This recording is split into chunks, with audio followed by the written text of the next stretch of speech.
Di kesempatan ini kita akan menguraikan ayat 208 ya, surat Al-Baqarah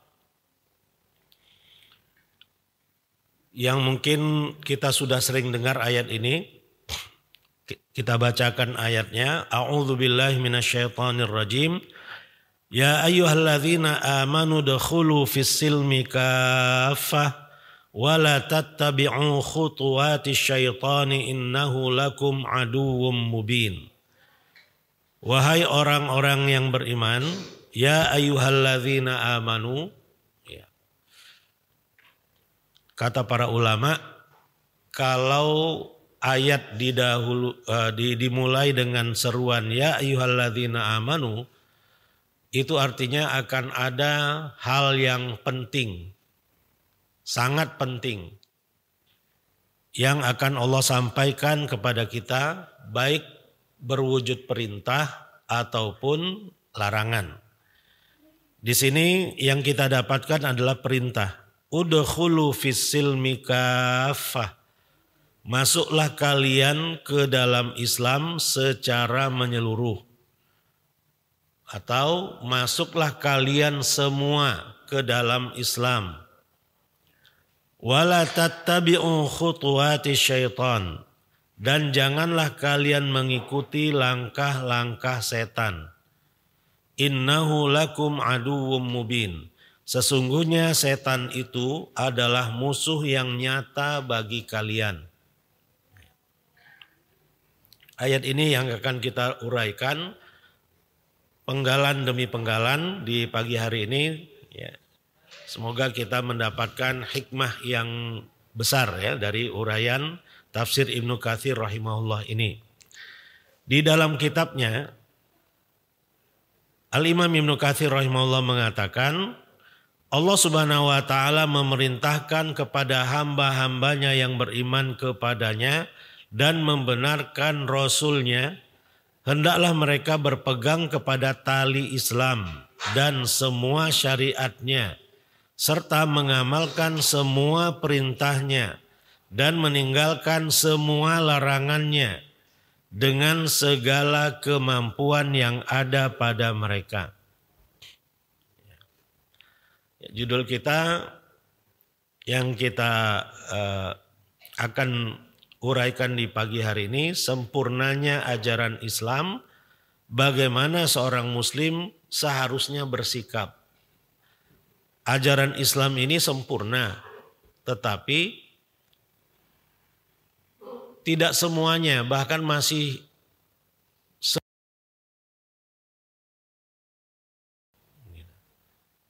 kalau yang berkaitan dengan urusan-urusan individu, urusan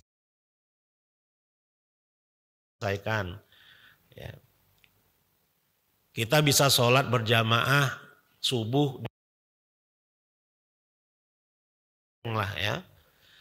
Tapi bukan hanya urusan pribadi yang Allah, ada urusan-urusan lainnya, khususnya yang berkaitan dengan kehidupan masyarakat. Yang hukum-hukumnya nggak bisa kita laksanakan sendiri-sendiri tanpa adanya atau terpenuhinya syarat dan ketentuannya. Misalnya,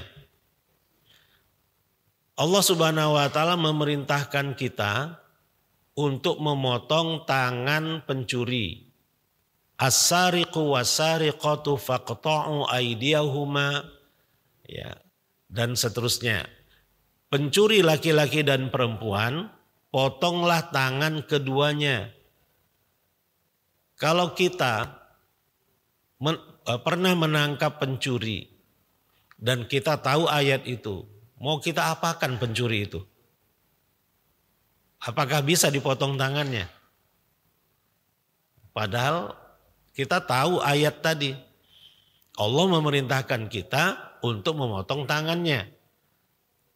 Sebagaimana kita tahu Allah memerintahkan kita untuk menegakkan sholat, maka kita tegakkanlah sholat. Ya. Warka'u ma'ar-raki'in, dan rukulah kalian bersama orang-orang yang ruku. Kita tunaikanlah secara berjamaah. Nah ini sekarang kita menangkap pencuri. Allah memerintahkan as-sariqu was-sariqatu faqta'u aydiyahuma. Potonglah tangan keduanya. Bisa nggak kita potong tangannya?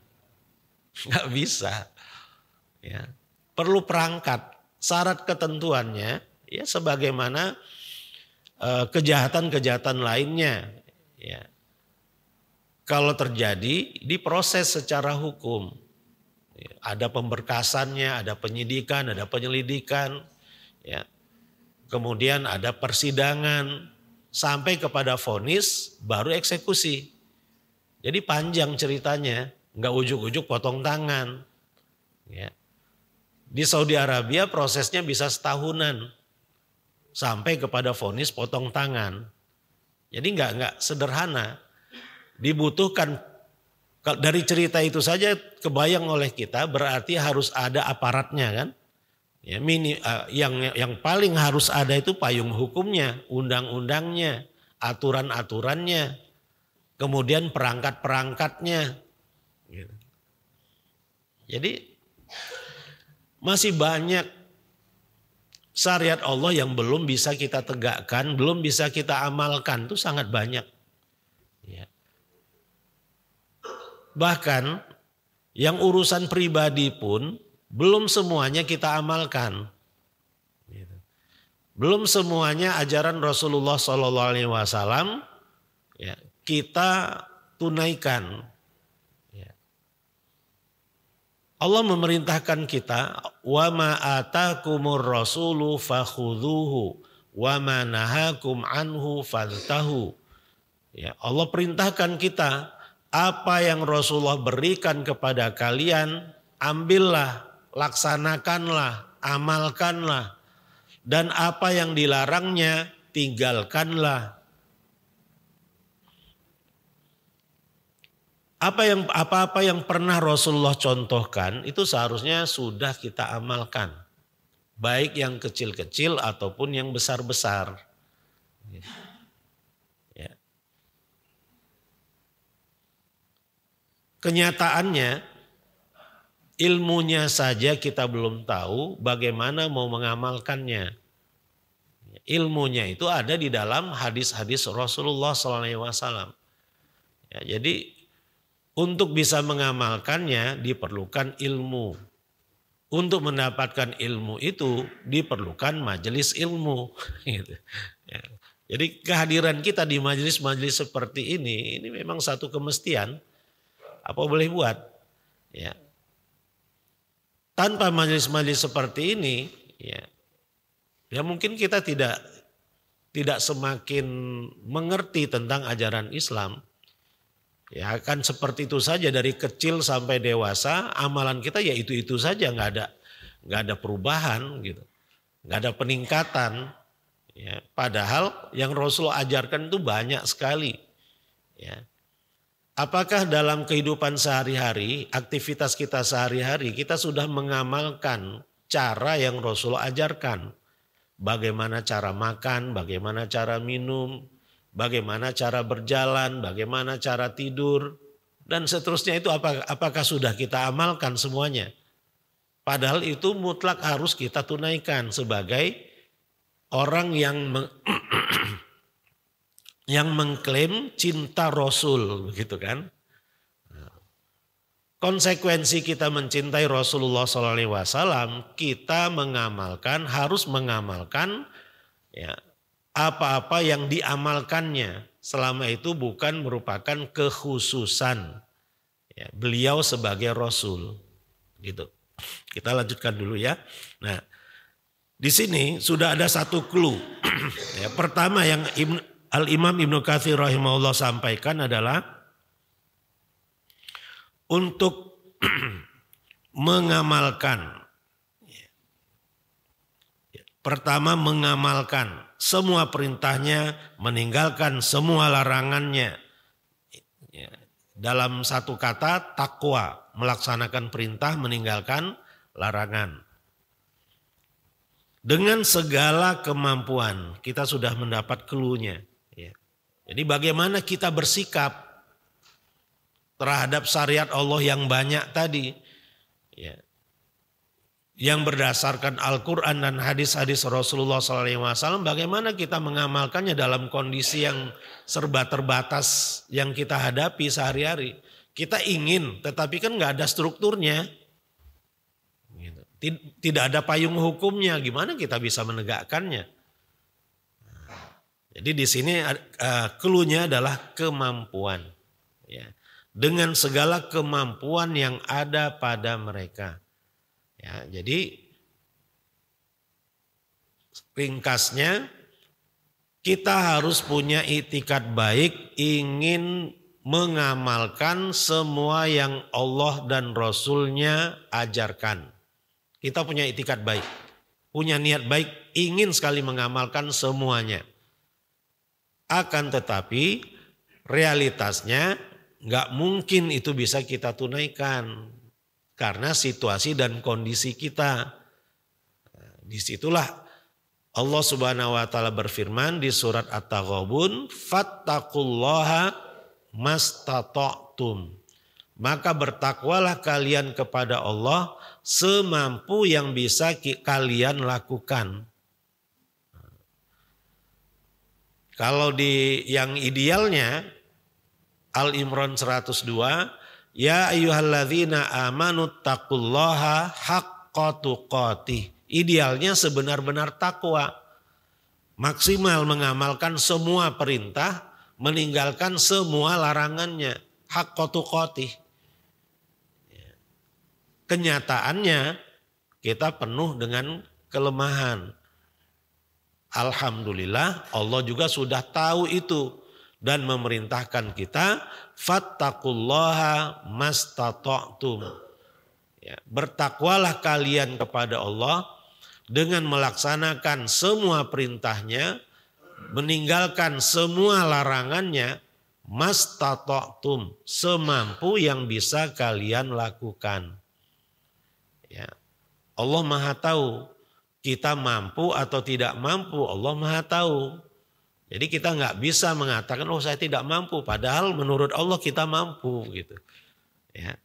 Yang mencatat amalan kita adalah Allah, ya, bukan manusia. Allah Maha tahu tentang segala kondisi kita.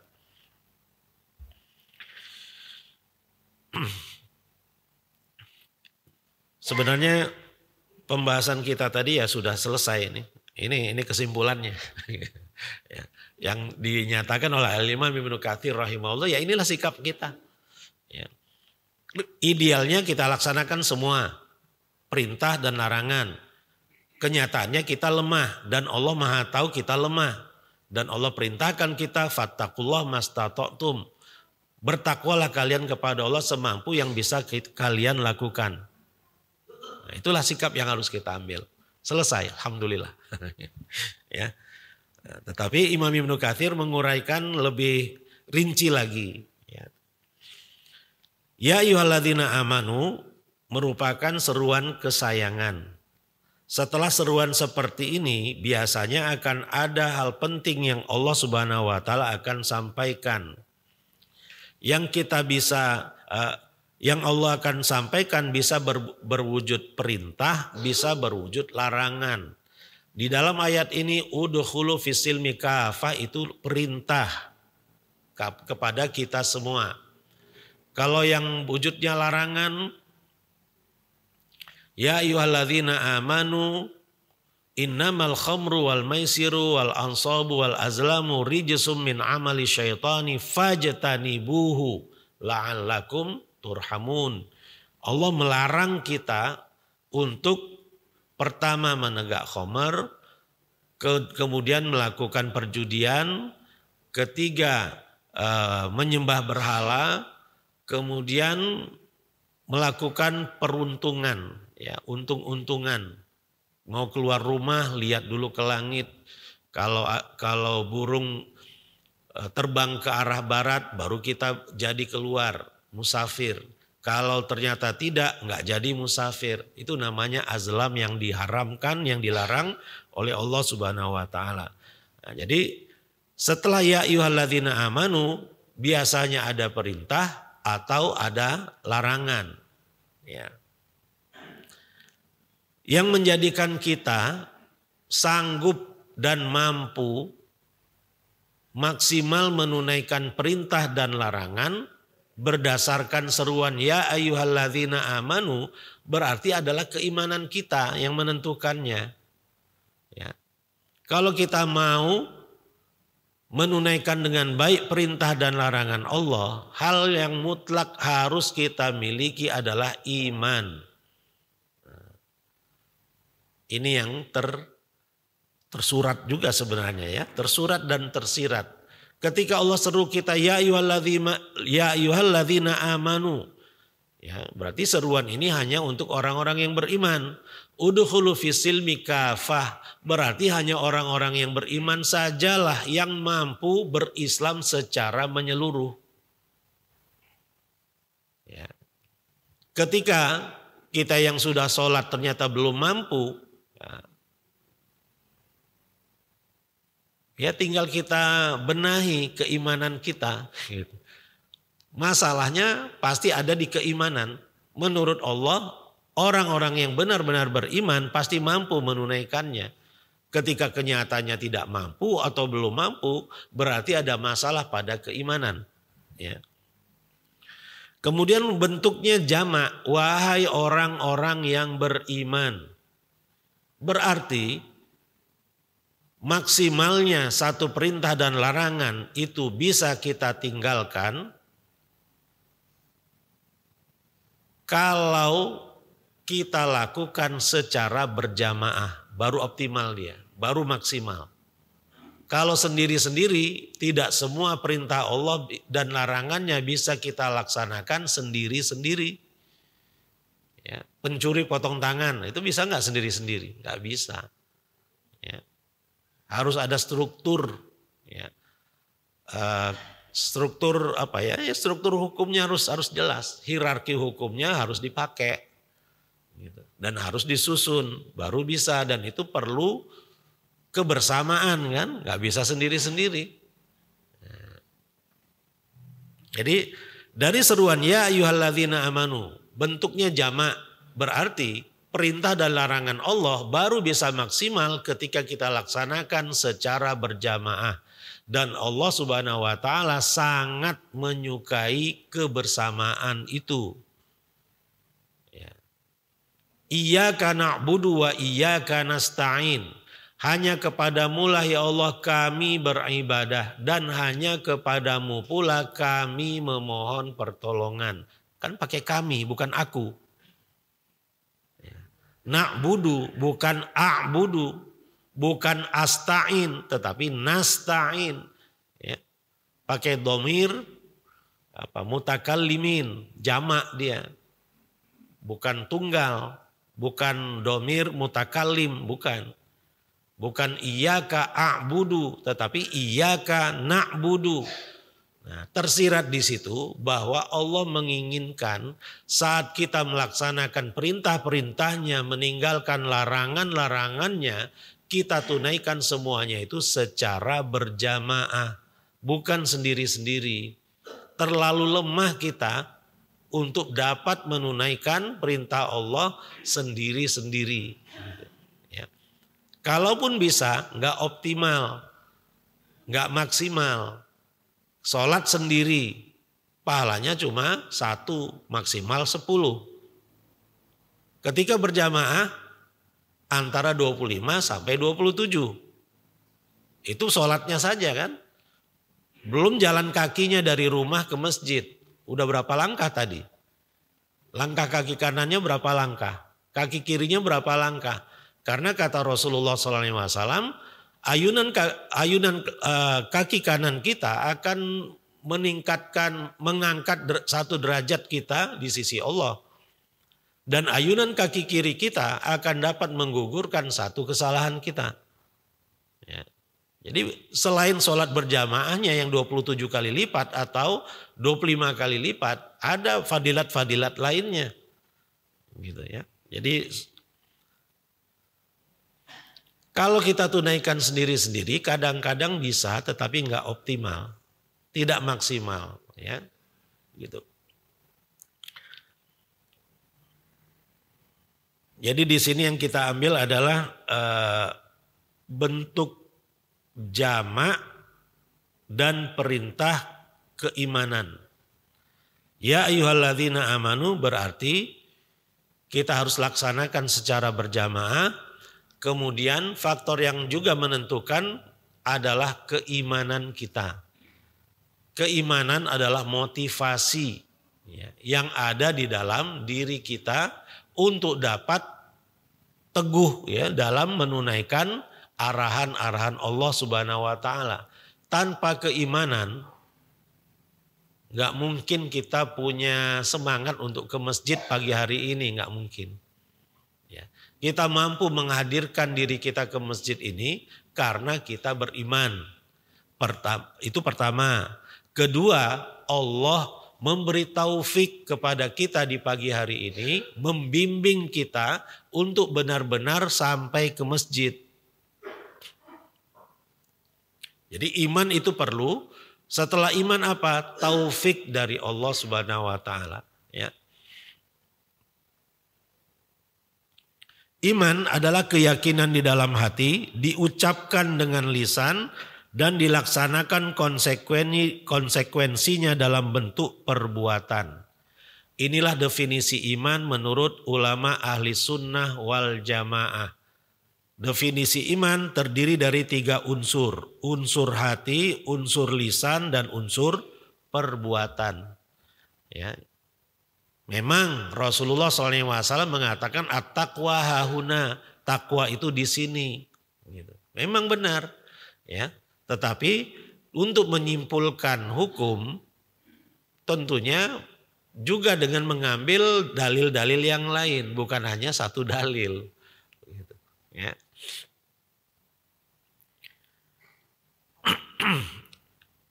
Bertambah dan berkurangnya iman, ya,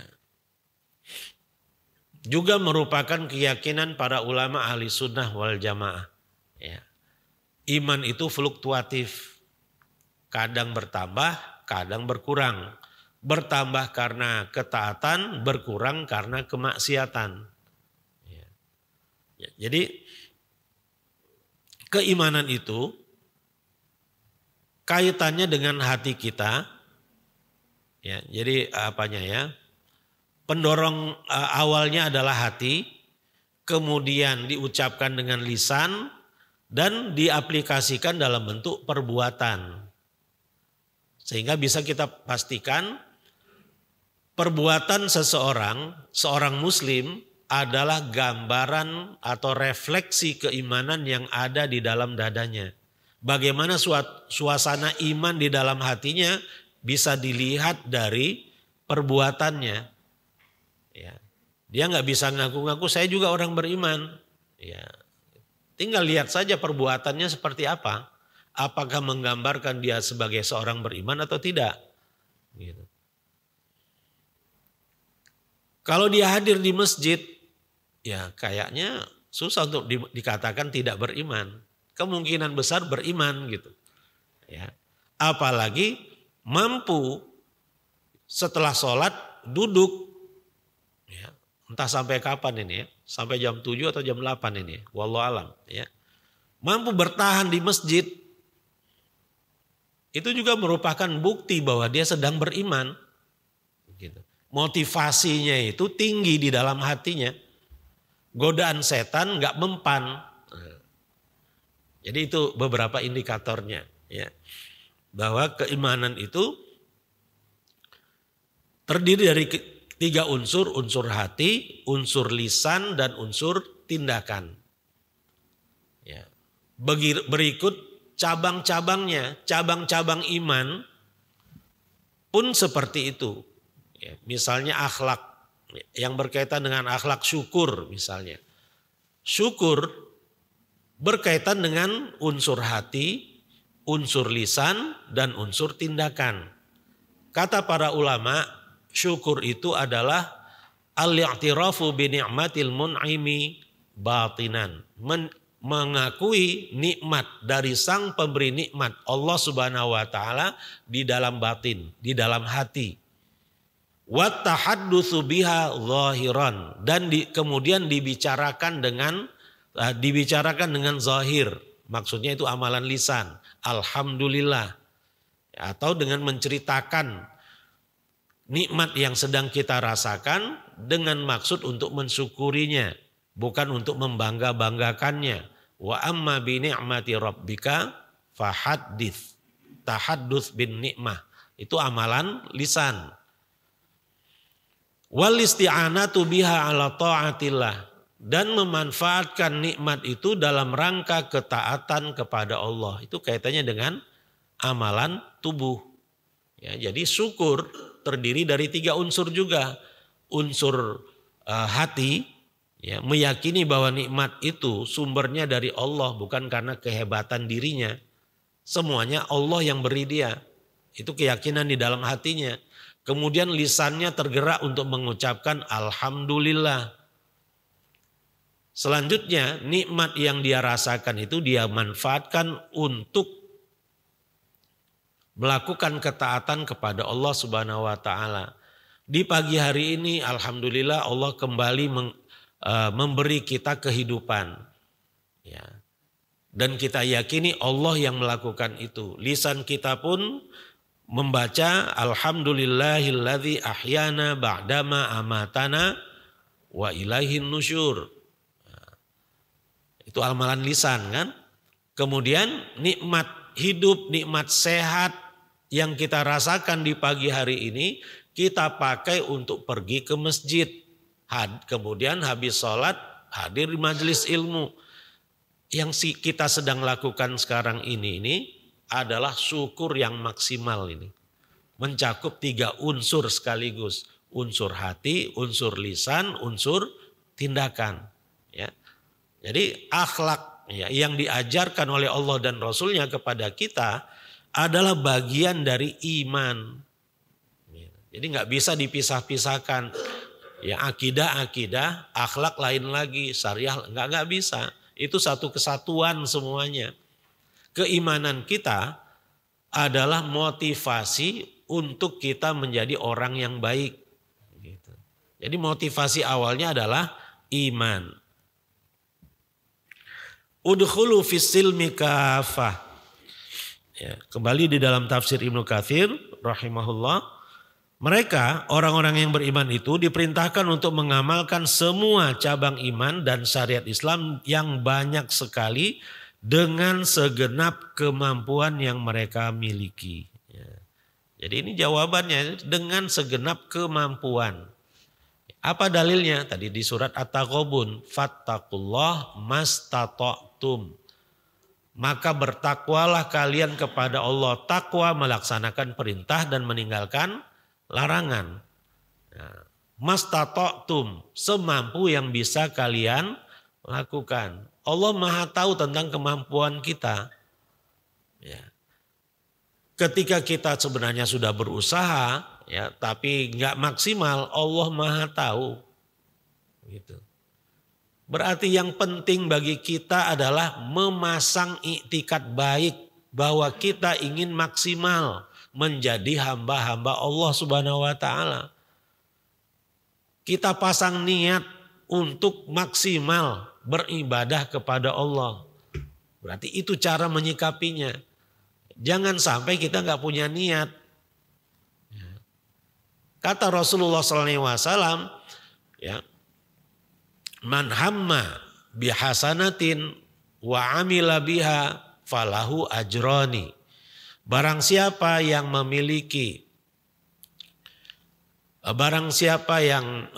ingin berniat ya untuk melakukan kebaikan dan dia tunaikan kebaikan itu, dia mendapatkan 2 ganjaran. Wa illam ya'malhu wa illam ya'malha falahu ajrun. Kalau dia pada akhirnya tidak dapat menunaikan niat baiknya itu, dia dapat 1 ganjaran. Gitu. Ya, jadi sudah kita pasang saja niat sebaik mungkin. Seorang pelacur, mantan pelacur yang sudah bosan ya berzina, ketika dia insaf, dia berniat untuk memperbaiki diri. Caranya hijrah ke tempat yang lebih kondusif. Pergilah dia dari kampungnya. Di tengah jalan bertemu dengan seekor anjing yang kehausan. Dia bantu anjing itu untuk bisa mendapatkan air. Setelah itu dia lanjutkan perjalanan.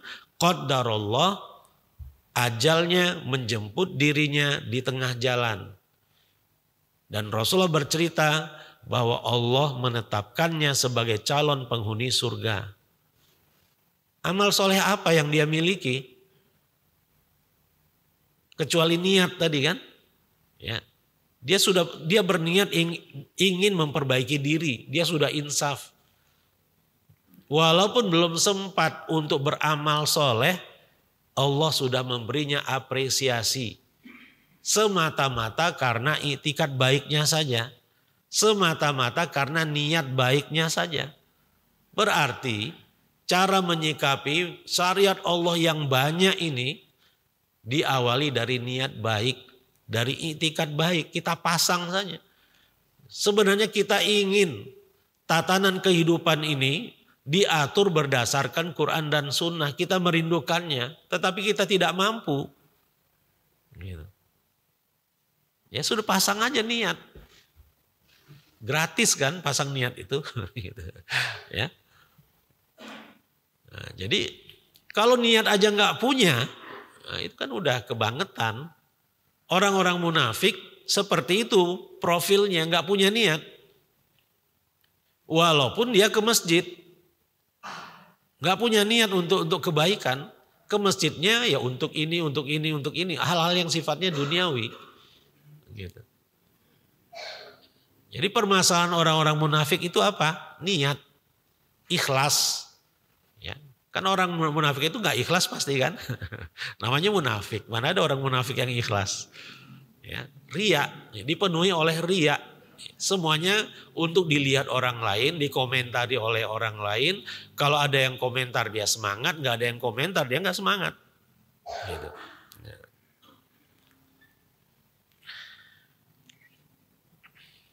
Dari Ibnu Abbas radhiyallahu anhuma, yang dimaksud dengan orang-orang yang beriman ialah orang mukmin dari kalangan ahli kitab.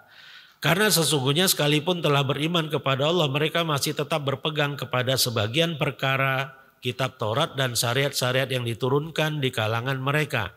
Maka Allah Subhanahu wa taala menurunkan firman-Nya, udkhulu fis-silmi kafah, yakni masuklah kalian ke dalam syariat Nabi Muhammad SAW dan janganlah kalian meninggalkan sesuatu pun yang ada padanya, dan tinggalkanlah apa yang ada di dalam kitab Taurat. Kalian hanya dituntut untuk beriman kepadanya saja, dan itu sudah cukup bagi kalian. Maksudnya beriman kepada kitab Taurat saja. Ya. Selanjutnya berpindah untuk mengamalkan Al-Quran.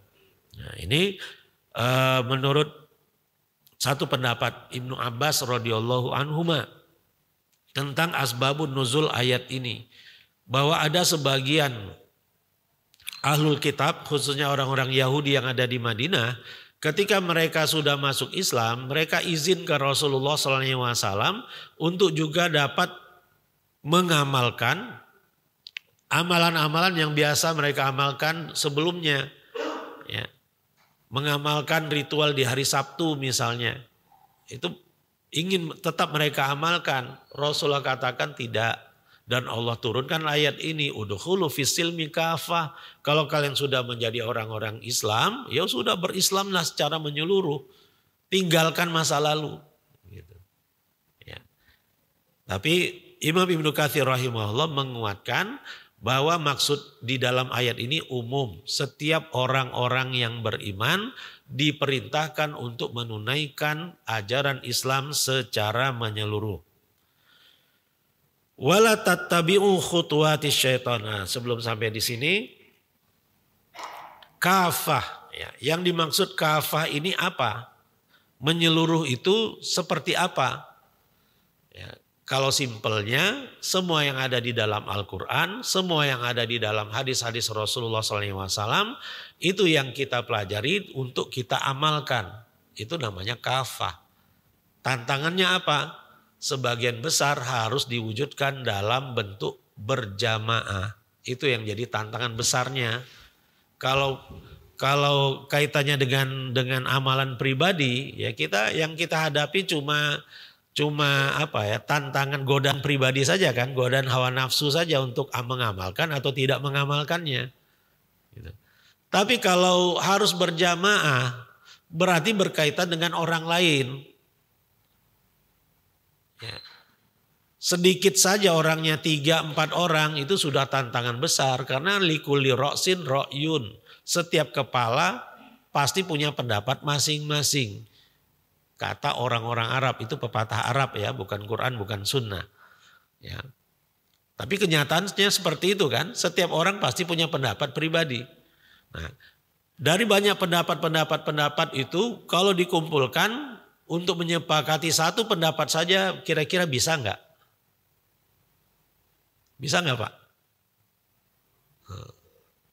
Menentukan awal Zulhijjah saja enggak bisa sama-sama.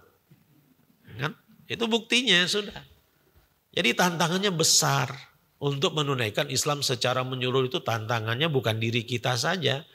Diri kita saja sudah satu tantangan kan. Nah ini kita harus bareng-bareng berjamaah. Ya, untuk melaksanakan, bersepakat untuk melaksanakan ajaran Islam secara berjamaah, kompak. Tantangannya besar. Buktinya gak kunjung kelar ini penentuan awal Ramadan, awal Syawal, awal Zulhijjah nggak selesai-selesai kan. Jadi tantangannya itu besar memang. Itulah kenyataan kita. Lantas bagaimana kita menyikapinya? Pasang itikat baik. Gitu. Ya, bahwa kita sebenarnya ingin bareng-bareng satu kata. Tapi apa boleh buat, kita nggak punya wewenang. Gitu. Kita hanya bisa berkomentar. Ya, semoga komentar kita juga tidak memperkeruh masalah begitu. Ya. Jadi kafah di sini artinya menyeluruh semuanya. Baik yang berkaitan dengan akidah, yang berkaitan dengan syariah, yang berkaitan dengan akhlak, semuanya berjalan secara beriringan di dalam diri kita. Bersama-sama gitu. Tidak berat ke akidahnya saja, atau syariatnya saja, atau akhlaknya saja. Semuanya sama-sama gitu. Profil seorang muslim kalau parsial dalam menunaikan ajaran Islam itu akan sangat tidak sempurna. Kalau dia berat cuma akidahnya saja, tidak dibarengi dengan syariat dan akhlak yang memadai, profilnya akan suka menyalah-nyalahkan. Oh ini salah, ini bid'ah. Itu kalau akidahnya mantap, nggak dibarengi dengan syariat dan akhlak yang seharusnya. Ya, suka nyalah-nyalahin orang yang berbeda dengan dia. Ya. Sebaliknya kalau syariatnya dominan tanpa didukung akidah dan akhlak yang seharusnya, profil muslimnya itu suka menggampang-gampangkan. Suka mengambil pendapat-pendapat yang paling ringan gitu. Ya kan dalam setiap masalah fikih pasti ada perbedaan pendapat. Nah, yang dia cari celah itu yang paling lemah gitu. Yang paling sesuai dengan hawa nafsunya itu yang diambil. Itu kalau syariatnya dominan, fikihnya dominan, ya. Kecenderungannya ingin menggampang-gampangkan.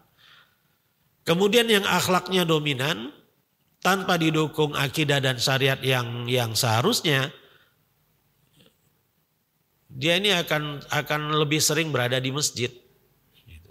Pakaiannya pun lusuh, gak rapi gitu. Ya. Ingin menjauhi keramaian. Ya. Dan bisa jadi dalam bentuk ibadahnya itu ya macam-macam, bervariasi, gak jelas ilmunya dari mana gitu. Itu kalau akhlaknya saja yang dominan. Nah kita yang dituntut Allah ke atas kita, udkhulu fisilmi kafah. Ya, akidatan, syariatan, wa akhlakon. Ya, jadi akidah, syariah dan akhlak itu secara beriringan kita tunaikan. Itulah muslim dalam arti yang sebenarnya. Gitu. Wala tattabi'u khutuwati syaitan. Dan janganlah kalian mengikuti langkah-langkah setan. Khutuwat, jamak dari khutwah. Ya. Kata yang Allah pakai di sini bentuknya jamak. Langkah-langkah setan. Berarti setan punya banyak langkah untuk menggoda kita. Berlapis-lapis. Ya, plannya berlapis-lapis. Berlapis-lapis ada plan A, plan B, plan C dan seterusnya. Ya.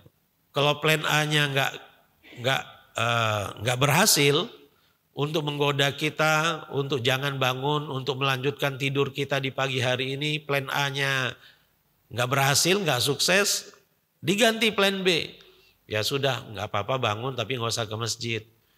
Plan B-nya gagal, lanjut plan C dan begitu seterusnya. Sampai kita sudah berhasil ke masjid pun masih ada godaannya. Jadi khutuwat, dia punya banyak langkah untuk menggoda kita. Dari satu perbuatan saja, godaannya itu berlapis-lapis.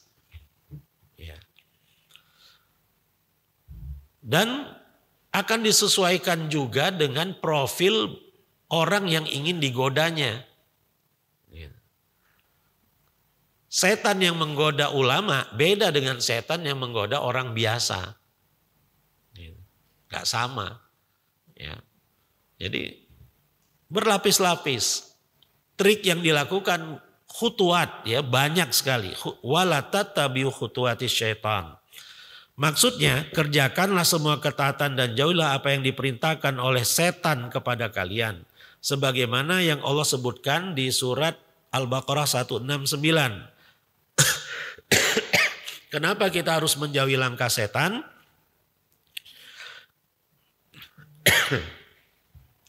Innama ya'murukum bisu'i wal fahsya. Karena setan ingin mengarahkan kalian untuk melakukan keburukan. Wal fahsya, perbuatan keji. Misalnya dosa besar. Jadi setan selalu mengarahkan kita untuk melakukan keburukan. Gak mungkin setan mengajak kita untuk melakukan kebaikan. Gak mungkin. Ya. Dengan demikian ya kita selamanya nggak mungkin bisa berdamai dengan setan, itu nggak mungkin. Ya, nama juga setan, syatona yashtunu. Ya, dari syatona artinya ba'uda, jauh. Kenapa setan dinamakan setan? Karena setan secara tabiat jauh sekali dibanding dengan manusia. Dan tabiat setan ingin menjauhkan manusia dari jalan Allah. Jadi gak mungkin bisa dikumpulkan antara setan dengan kita. Kitalah yang harus menjauhi setan dan godaan-godaan setan. Baik dari kalangan manusia maupun dari kalangan jin. Minal jinnati wan nas. Jadi setan itu ada juga dari kalangan manusia. Ya. Manusia-manusia yang suka menggoda kita untuk melakukan kemaksiatan, menghalangi kita dari kebaikan-kebaikan dan ketaatan, itu setan. Ya, menghalangi kita, itu ngapain pakai jilbab? Jilbab itu budaya Arab, itu setan itu. Ya. Walaupun wujudnya manusia, karena Allah berfirman minal jinnati alladzi waswisu fi sudurin nasi minal jinnati wan nas. Ya. Jadi segala sesuatu yang menjauhkan kita dari ketaatan kepada Allah itu setan. Ya. Kenapa Allah melarang kita mengikuti langkah-langkah setan? Karena setan cenderung mengarahkan kita berbuat buruk, berbuat keburukan dan perbuatan keji. Dan wa antaqulu 'alallahi ma la ta'lamun. Dan agar kita berkata-kata mengatasnamakan Allah ya, sesuatu yang kita tidak punya ilmu tentangnya. Sok tahu. Gitu. Sok tahu tentang syariat Allah padahal nggak tahu. Nah, itu kecenderungan setan ke sana mengarahkan kita untuk melakukan perbuatan-perbuatan itu. Atau seperti yang Allah firmankan di surat Fatir ayat 6, innama yad'u hizbahu liyakunu min ashabis sa'ir. Karena sesungguhnya setan-setan itu hanya mengajak golongannya supaya menjadi penghuni neraka yang menyala-nyala. Ya.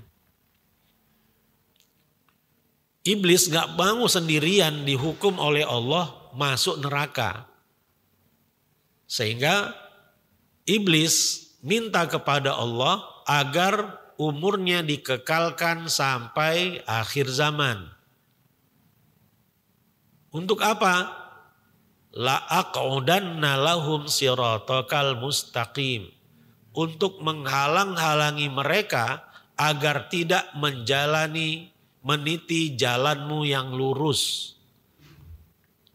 Itu misi iblis sampai hari kiamat. Di saat kita selalu memohon kepada Allah, ihdinas siratal mustaqim. Itu keinginan kita setiap hari kita sampaikan kepada Allah. Tunjukilah, bimbinglah kami ya Allah ke jalan yang lurus. Ternyata sudah lama iblis berkomitmen la aqudanna lahum siratakal mustaqim. Sungguh akan aku halang-halangi mereka, Adam dan keturunan-keturunannya, agar jangan sampai meniti jalanmu yang lurus. Ya, jadi kontras sekali dengan keinginan kita. Berarti untuk meniti jalan yang lurus itu penuh tantangan. Ya. Jadi iblis gak mau sendirian, dia ngajak teman. Gitu. Merekrut. Ya. Merekrut hamba-hamba Allah untuk bisa menemaninya tinggal di dalam neraka. Ya.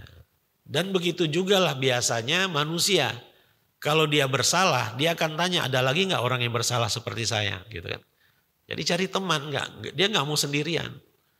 Nah, sehingga nggak ada kejahatan yang sempurna itu nggak ada, apalagi yang dilakukan bersama-sama, gitu. Ya, pasti mereka akan bersuara kan, akan membocorkan rahasia. Gitu. Karena dia nggak mau dipenjara sendirian. Yang melakukan ini kok si fulan pun melakukan hal yang sama. Kenapa cuma saya yang dihukum, gitu kan? Akhirnya dia pun bersuara, nyanyilah dia. Gitu. Nah, itu tabiat iblis seperti itu. Dia nggak mau sendirian. Gitu. Sehingga kasakusuk, ya, kemudian menggoda dan seterusnya untuk dapat merekrut sebanyak mungkin. Khususnya kalangan manusia menemaninya di dalam neraka. Ya. Ini Allah yang menceritakan seperti itu. Skenarionya seperti itu. Ya. Karena kita punya iman, insya Allah kita termotivasi untuk bisa menjauhi godaan-godaan setan itu. Yang kurang-kurang iman justru dia akan menentang dan akan so akrab dengan setan. Begitu. Ya. Ingin berdamai. Kenapa sih kita perang terus? Ya. Sebenarnya yang memerangi itu orang-orang yang bersekutu dengan setan, gitu. Yang harus kita lawan. Ya. Kok ada yang menyuruh, ya mari kita berdamai. Ya, kemana aja selama ini? Ya.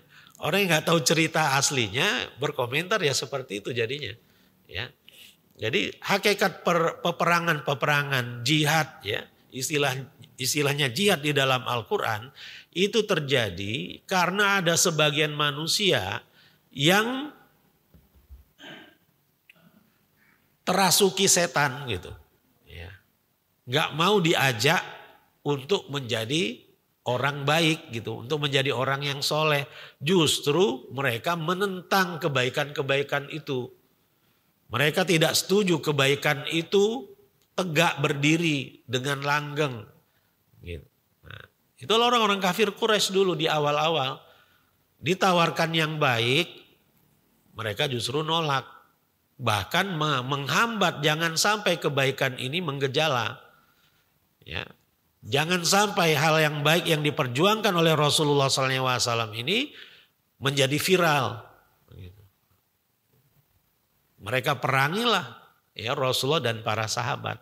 Ya, jadi sunnatullahnya hak dan batil itu pasti saling bermusuhan. Gak mungkin berdamai selamanya. Sampai kapan? Sampai hari kiamat. Misi kita masing-masing adalah menuntaskan takwa kita kepada Allah dengan melaksanakan perintahnya dan meninggalkan larangannya. Sampai kapan? Sampai mati. Wala tamutunna illa wa antum muslimun. Ya, jadi semangat kita yang kita sedang rasakan di pagi hari ini harus kita pertahankan sampai mati. Gitu. Kita belajar seperti ini bukan supaya kita bisa jadi kiai, bisa jadi ustadz, bukan. Terlambat kalau baru sekarang belajarnya. Gitu. Ya, tapi untuk mengambil keberkahan. Karena untuk sampai ke wala tamutunna illa wa antum muslimun, cara yang paling efektif adalah selalu ada di tengah-tengah jamaah umat Islam. Di tengah-tengah orang yang soleh, di tengah-tengah orang yang baik. Itu cara yang paling efektif untuk wala tamutunna illa wa antum muslimun. Karena bentuk perintah ini jamak kan. Ya ayyuhalladzina amanu taqullaha haqqa tuqatih wa la tamutunna illa wa antum muslimun. Ini bentuknya jamak.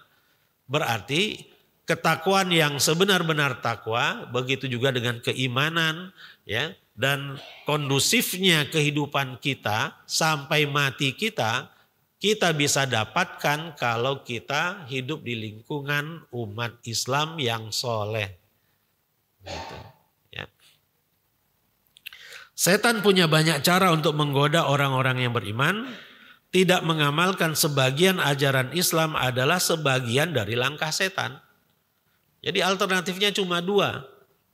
Melaksanakan Islam secara kafah atau mengikuti langkah setan. Gak ada pilihan ketiga.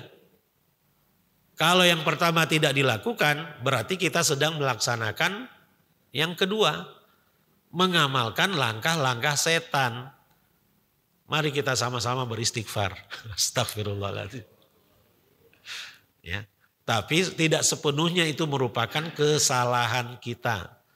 Ya, karena tadi ya, gak semua syariat Allah itu bisa dilaksanakan secara pribadi. Ya, sebagian besar harus dengan struktur berjamaah. Kalau berjamaah, sholat berjamaah kan ada imamnya kan? Jadi harus ada imamnya. Rasulullah imam di dalam sholat, imam juga dalam kehidupan bermasyarakat. Nah, unsur itu yang kita nggak punya atau belum punya. Yang untuk sampai ke sana itu panjang ceritanya. Ya, walaupun pada akhirnya Rasulullah menjamin itu akan terwujud, pada akhirnya akan terwujud. Ya. Syi'na am abaina, ya, kita setuju atau tidak setuju itu akan terwujud. Innahu lakum aduwwum mubin. Sesungguhnya setan itu musuh yang nyata bagi kalian. Mutarrif rahimahullah mengatakan bahwa di antara hamba-hamba Allah Subhanahu wa taala yang paling banyak menipu sesama hambanya adalah setan. Yang mukallaf ada jin, ada manusia. Yang mukallaf itu bukan hanya manusia, yang dibebani hukum-hukum Allah untuk ditunaikan bukan hanya manusia. Rasulullah SAW diutus bukan hanya untuk ke kalangan manusia, tetapi juga untuk ke kalangan jin. Jadi jin, bangsa jin ada yang muslim, ada juga yang kafir. Sebagaimana bangsa manusia ada yang muslim, ada juga yang kafir. Ya. Tetapi urusan manusia diurus oleh manusia. Urusan jin diurus oleh jin. Ya, di kalangan jin ada kiai-kiainya, ada ustadz-ustadznya. Ya. Di kalangan manusia sebagaimana itu yang terjadi di kalangan kita. Ya, jadi nggak usah kita ngurusin jin, nggak usah karena jin sudah ada yang ngurusin. Gitu. Ya, jadi ustadz nggak usah diundang untuk kalangan jin gitu ya. Berceramah di kalangan jin nggak usah, nggak ada itu. Ya, begitu juga dengan pernikahan. Ya, manusia menikah dengan kalangan manusia, jin menikah dengan kalangan jin. Nggak boleh silang, jin menikah dengan manusia itu nggak sah, walaupun sama-sama muslim. Ya. Apa ada yang nikah dengan jin? Ya, justru karena ada gitu. Ya, karena ada itu terjadi, ada yang beristrikan jin. Gitu. Padahal Al-Quran mengatakan min anfusikum azwaja, kan? Ya.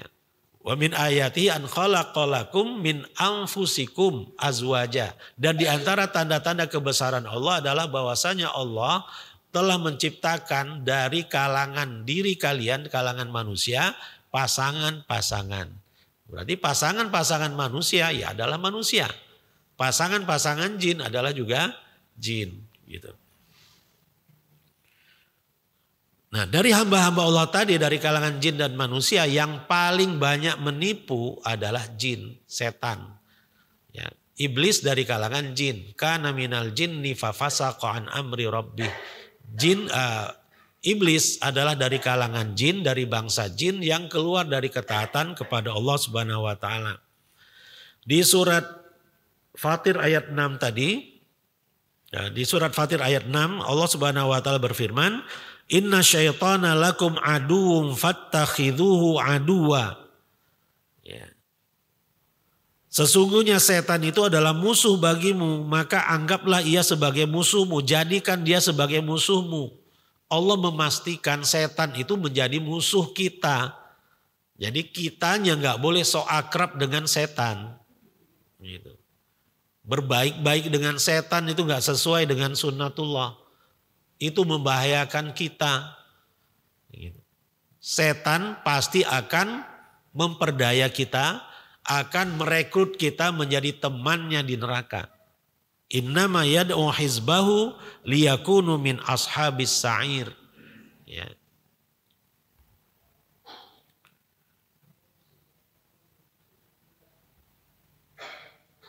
Di dalam tafsir As-Sa'di, saya persingkat saja, yang wajib adalah menundukkan hawa nafsunya kepada agama dan ia melakukan segala perbuatan baik dengan segala kemampuannya. Dan apa yang tidak mampu dia lakukan, maka dia berusaha dan berniat melakukannya dan menjangkaunya dengan niatnya tersebut. Jadi minimal yang harus kita miliki niat. Masalah mampu gak mampu itu urusan Allah, bukan urusan kita. Yang Allah nilai adalah hati kita. La yanzurullahu ila ajsamikum wala ila suwarikum walakinnallaha yanzuru ila qulubikum.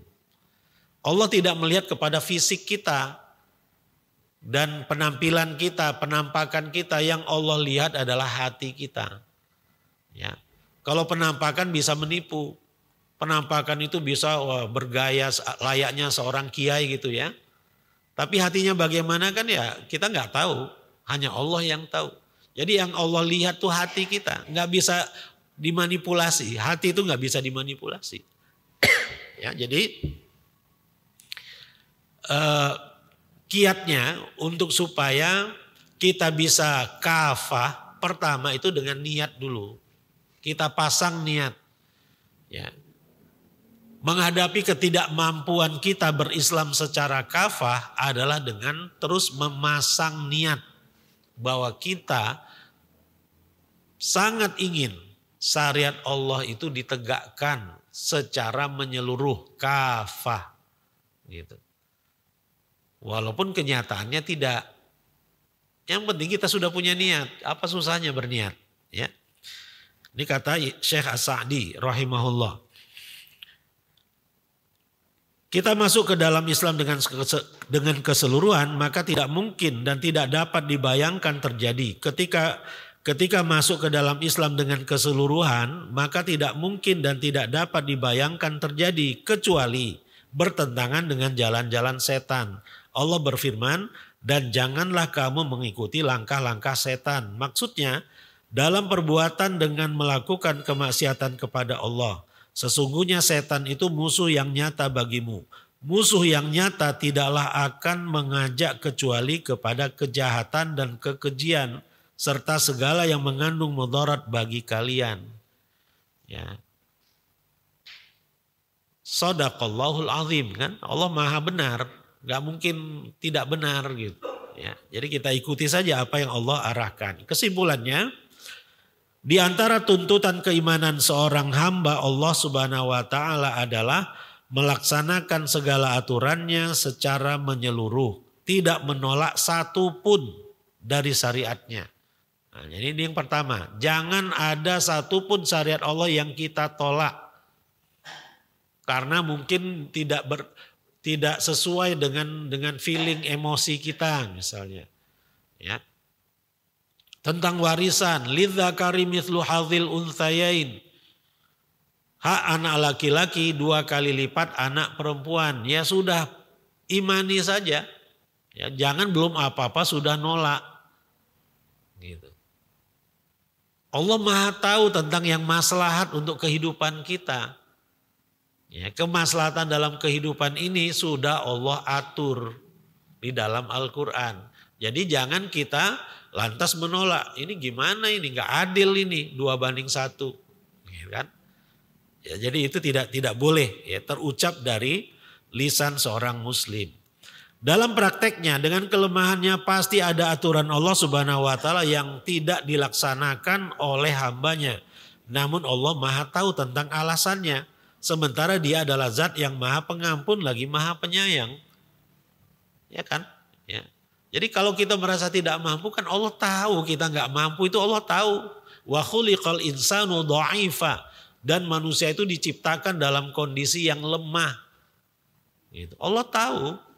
Tetapi kan Allah Maha Pengampun, Allah Maha Pengasih, Allah Maha Penyayang, ya pakai sifat-sifat itu. Kita manfaatkan istilahnya. Ya.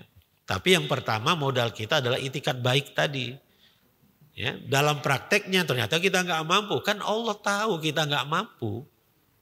Gitu kan? Nah. Sementara Allah Rahman Rahim, gitu kan? Ya. Kemudian di sisi lain Allah Subhanahu wa taala tidak akan membebani seseorang kecuali atas dasar kemampuannya. La yukallifullahu nafsan illa wus'aha. Bentuk kewajiban apakah itu ke atas individu atau kelompok punya pengaruh terhadap status hukum. Misalnya ketika seorang hamba tidak mampu menunaikan suatu kewajiban yang disyariatkan oleh sebab syariat tersebut menjadi kewenangan ulil amri untuk menerapkannya. Intinya seorang mukmin harus beritikat baik untuk ingin menunaikan seluruh aturan Allah semampu yang dia bisa lakukan. Parsial dalam mengamalkan syariat atau tidak punya itikat untuk mengamalkannya secara menyeluruh adalah hal yang diinginkan oleh setan. Setan adalah musuh setiap mukmin. Wallahu a'lam bishawab. Ini saja yang bisa saya sampaikan. Mohon maaf atas segala kekurangan. In ahsantu faminallah wa in asa'tu famini wa minasyaitan. Wabillahi hidayah wa taufiq wal afu minkum. Wassalamualaikum warahmatullahi wabarakatuh.